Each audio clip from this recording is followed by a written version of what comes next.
Hey guys, Fox Theo here with another tutorial for you guys. And in today's tutorial, I want to explain the concept of shimmying to you guys, specifically in the context of Injustice 2, since shimmying is a very, very important aspect for this game, amongst a lot of other fighting games. So what I'm going to do is I'm just going to give you guys a lot of examples and give you guys a lot of like scenarios and meta games and layers when it comes to shimmying, just to kind of show you guys how a lot of the high level players in Injustice 2 think when it comes to that meta game, since it's really, really crucial. Now, before I do that, I'm going to do my best to give you guys a verbal definition of shimmying. So shimmying in Injustice 2 is when you trick your opponent into thinking you're about to do something, which in this case is a throw. So they preemptively have a counterplay to that throw, which in this case is a throw tech, and you, as the shimmier, have a counterplay prepared for that throw tech, because you know that they're going to try to tech your throw. Now, I know that sounds like it's a lot to take in, but I promise you, once we give some examples in this video, it's going to be a lot simpler. So before I do that, let me just give you guys a very, very common scenario where a lot of fighting game players go for throws. Now, jump threes in this game have a lot of frame advantage to them.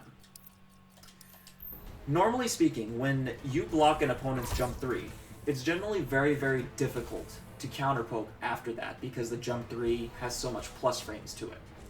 So it behooves a lot of players to respect the follow-ups after that jump three, since they don't want to get blown up by a normal, or they don't want to lose a lot of their life because they disrespected those plus frames. So what that does is it opens up throws after a jump three. So a common scenario where a lot of people will throw you is when they land a jump three and they go for a throw, because they know that you're gonna respect or try to block everything that comes after that jump three. So that's a really, really common case where they'll be like, all right, he's just gonna block, so let me just do a throw, get my 12% and just call it a day. Now this is where the first level of meta in this situation comes in. If you're someone who understands the concept of throw teching, which in my opinion is crucial, when it comes to shimmying and whatnot, and you're fighting someone who's thrown you after a jump three like 7 or 8 times in a row, you're gonna think to yourself, okay, like most of the time when this guy does jump three, he goes for a throw. He's been doing that a lot of times. Your first instinct might be to tech the throw that's coming. So let me just show you guys that in an example. What I'm gonna do is I'm gonna make the Dr. Fate player go for a jump three into a throw. So you're like, okay, he's going for a jump three, he keeps on throwing me, so let me tech that throw and avoid that 12% altogether. Now this is where the shimmying meta kicks in for the Dr. Fate player. This is what I like to call meta level 1 for shimmying. So the Dr. Fate player immediately determines from that Supergirl's throw tech that this player likes to tech throws when they read that a throw is coming. So the Dr. Fate player is, oh, so you like to tech throws, huh? Well, let me go ahead and give you a shimmy. And what I'm going to do is I'm going to record the Dr. Fate going for basically like a basic shimmy. So we'll do a land jump 3 into meter run forward 3. Now what this does is it makes the Supergirl player think that he's going to go for a throw, so they instinctively and preemptively try to mash a throw tech to get themselves out of the throw. Now the Dr. Fate player in this situation knows that they're going to try to read for a throw, so they basically do a meter run forward 3 to go through that throw, to basically armor through that throw and full combo punish you. This is a very, very crucial part of improving your metagame, not just as an Injustice player, but as a general fighting game player, in understanding how to blow up situations like that. If you're having trouble opening up someone because they keep on taking your throws, it's very integral that you try to do something like that to blow them up. So that's basically like the first example of shimmying in this case. Now, a second variation that you can do as far as shimmies go is this. Now, let's just say that the Dr. Fate player, let me record myself as Dr. Fate,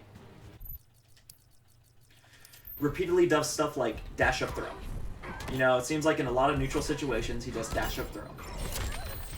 Now, the Supergirl player is going to be conditioned to think that, okay, if this guy does a dash up, then it's very, very likely that he's going to do a throw afterwards. So let me have my throw tech ready to avoid that 12% of damage.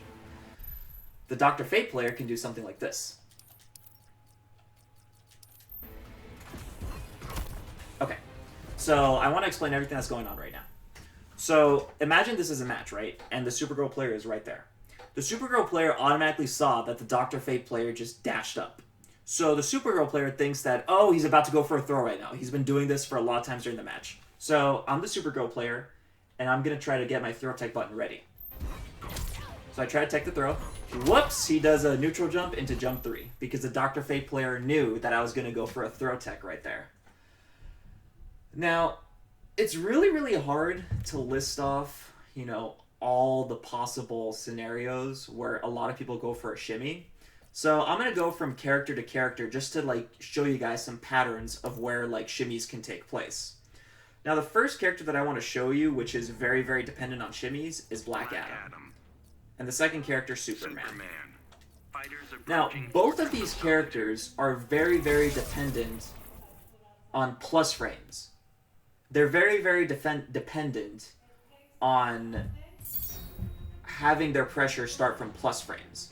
So, for example, with Black Adam, let me give you guys an example. Black Adam's key string... Whoops, I made myself Superman. Silly me.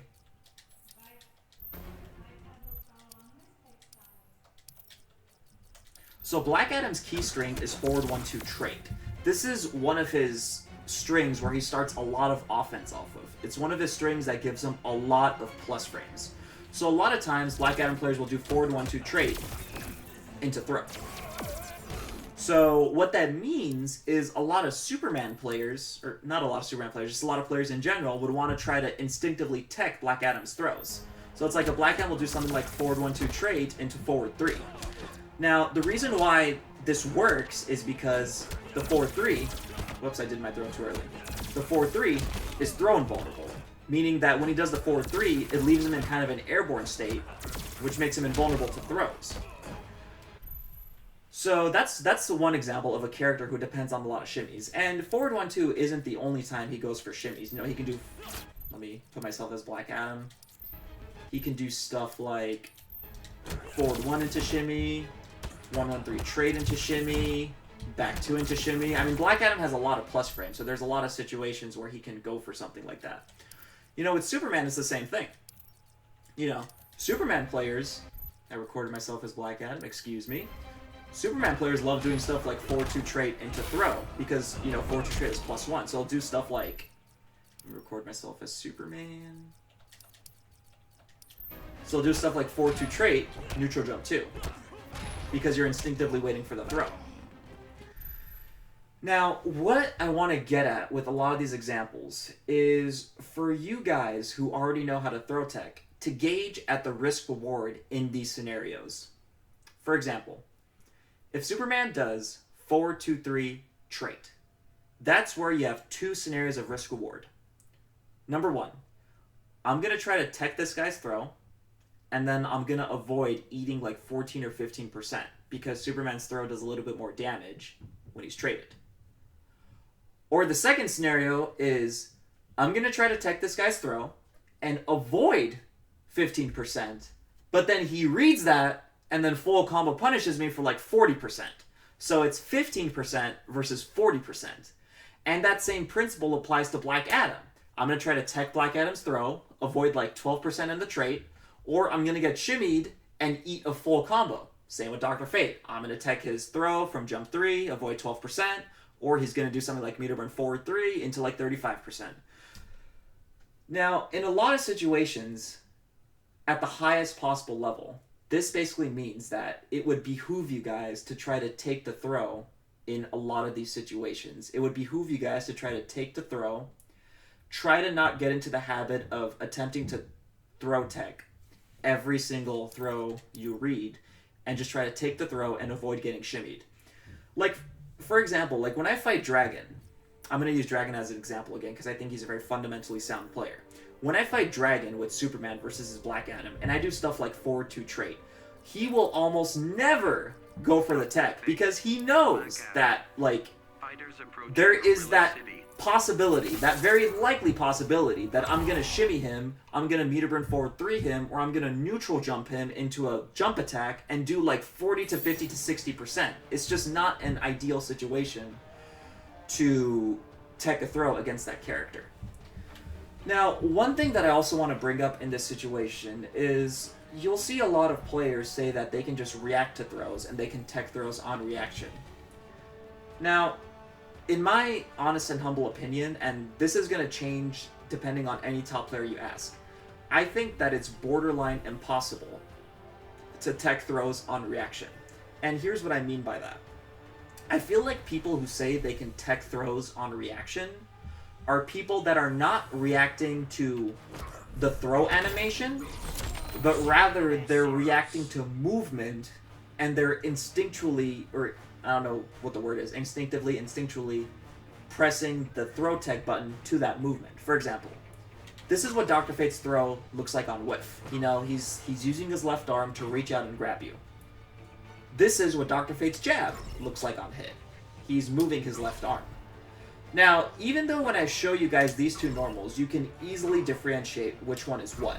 But in that very, very split second that I do these really close, you're reacting to the movement. So you're pressing your throw tech on the movement that's coming towards you. And that's basically why in a lot of situations, a lot of people get shimmied, because they feel like they can react to the throw tech, but instead they're reacting to movement. So it's like, you know, if I go to someone up close and I do either a throw or a meter burn forward 3, they might be pressing the throw tech button on that movement, which is why at the highest possible level, a lot of people, you know, choose not to be shimmied. Now, there is counterplay to people that like to shimmy a lot. And let me give you guys an example of that. So I'm going to record myself as Dr. Fate doing jump 3 into meter burn forward 3. Whoops, I put myself as Black Adam. Silly me. Now, here's that example that I brought earlier of the Dr. Fate doing jump 3 into meter burn forward 3. If the Dr. Fate reads that you're going to try to tech his throw so he goes for a shimmy, and this is like meta level 2, guys, this is freaking awesome, and you know that he knows that, so you know that he's going to go for meter burn forward 3, here's an example of you counteracting that. See? It's like the Black Adam player read that the Dr. Fate was going to go for the shimmy, so he did like a meter burn back 3 on his meter burn back 3. It's really, really cool stuff. This kind of like, I guess it's kind of like my passion speaking at this point, but this kind of shows you just how layered like the metagame can go like in this game. It's freaking awesome. Now, let me give you guys an example of the second type of shimmy. You remember how I told you guys how there's like this type of shimmy where they can go for like a neutral jump into a normal? Let me record my Fate doing that. So it's like the Fate is doing jump 3 into neutral jump 3, because they're going to read that you're going to go for a throw tech, so they're trying to punish that on reaction. Well, if you, as the Black Adam player, in meta level 2, read that he's going to go for a jump 3 into a neutral jump for the shimmy, you can do like a neutral jump instant normal on a reaction to beat out their normal. And I know this sounds like a lot to take in, but here's that example. See that? And notice what's cool about this. It's like, when I do that neutral jump, I not only cover my option of threat of getting thrown, but I cover the option of the threat of getting neutral jumped. And that's really, really cool. So let me give you guys an example of that. So it's like, if the Fate does jump 3 into throw, and I read that he's going to do throw, I can do like a neutral jump to punish that. But what's also cool is that neutral jump might even punish their neutral jump into normal if it comes out quicker. So it's kind of like a two-way option, which is really cool. Now, obviously that depends on how quick they bring out their normal versus how quick you bring out their normal. So it's not always a foolproof method, but it's just something to know. Basically, it's something really, really important to know. And another thing you can practice is if the opponent's meter burn forward 3 or meter burn back 3 isn't that great, for example, you can see if your neutral jump like counteracts that. Like, let's see Dr. Fate's, you know, meter bring back 3. So what's kind of neat about this is when I read that shimmy and I neutral jumped, it seems like it also covers the meter bring forward 3. So it's like the neutral jump that I just did not only covered a jump 3 into throw, a jump 3 into neutral jump, but it also covered a jump 3 into a meter bring back 3. So I would just recommend like replicating that kind of scenario with the characters you play against, you know, opponents or characters that are very shimmy happy characters, just to see like how well that option can cover their option. So kind of just going down the list of other characters which love to basically, or which depend a lot on shimmies. Let me see if there's any character that I missed here.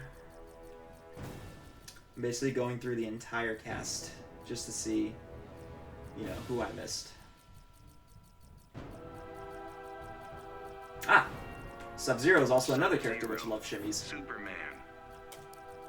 And I think this will be my last example for the video. I just want to like show you guys that, like, you know, baiting throw techs is universal for a lot of characters and not just like Fate, Superman, or Black Adam that I showed. So a lot of things that Sub-Zero players that I play, like really good Sub-Zero players that I play, is he has this string called forward 2. And forward 2, let me see how minus it is. Forward 2 is neutral on block, and it's a really, really easy string to stagger. Now, what a stagger means is like when you do the string and you stop it, and you do like another string afterwards. So it's like a lot of Sub-Zero players, they'll do like forward 2, and then they'll do a throw right afterwards. So it's like they do forward 2, stop, throw. Now, the reason why a lot of opponents might respect this is because Sub-Zero players like doing stuff like that, forward 2-3 and forward 2-2 into meter bring ice burst. So it's like when your opponent is anticipating that, that like opens up the Sub-Zero player to do stuff like that. So a lot of times what Sub-Zero players do is if they know that you're going to try to tech that throw after forward 2, they'll do stuff like forward 2, walk up, you know, neutral jump 2 into a full combo punish. So that's when you should practice and see, well, if I do a neutral jump as well, like, you know, reading that shimmy, will it beat out that jump 2? Or, you know, if I do a counter meter bring back 3, will it beat out that neutral jump 2? Yeah, so that's basically the last example that I wanted to show you guys, that like shimmies go for almost every character in the game, and it's not reserved to a few players or a few characters. So basically what I want you to get out of this video is to, I'm not trying to say don't ever tech throws in your entire life, because, you know, teching throws are something that can get you out of a lot of tough jams and a lot of tough situations. You know, a lot of my close tournament matches I've won because I've teched a throw in the clutch. But like what I want to try to tell you guys is don't get predictable with your throw techs. Don't attempt to tech every single throw you guys see. It's like try to get unpredictable with it. Try to say, you know what, I'm going to not only read your throws, but I'm going to try to read your shimmies as well. You know, showing that you tech throws, quote unquote, on reaction 100% of the time, that's not something to boast at, because it shows that you run the risk of being predictable, which is what shimmiers eat for breakfast. So, you know, calculate the risk reward on teching throws. Don't get too predictable with it. Be very mindful, and study how you can shimmy with your character, and study how other characters can potentially shimmy you. And yeah, that's basically what I wanted to explain to you guys. I basically wanted to just keep this video as like kind of a free form, just like freestyle explanation of how that metagame works, just for anyone who's kind of new to it. So if you guys, you know, liked what you saw, you know, thank you so much for watching. A like would be greatly, greatly appreciated. Until next time, thank you guys so much.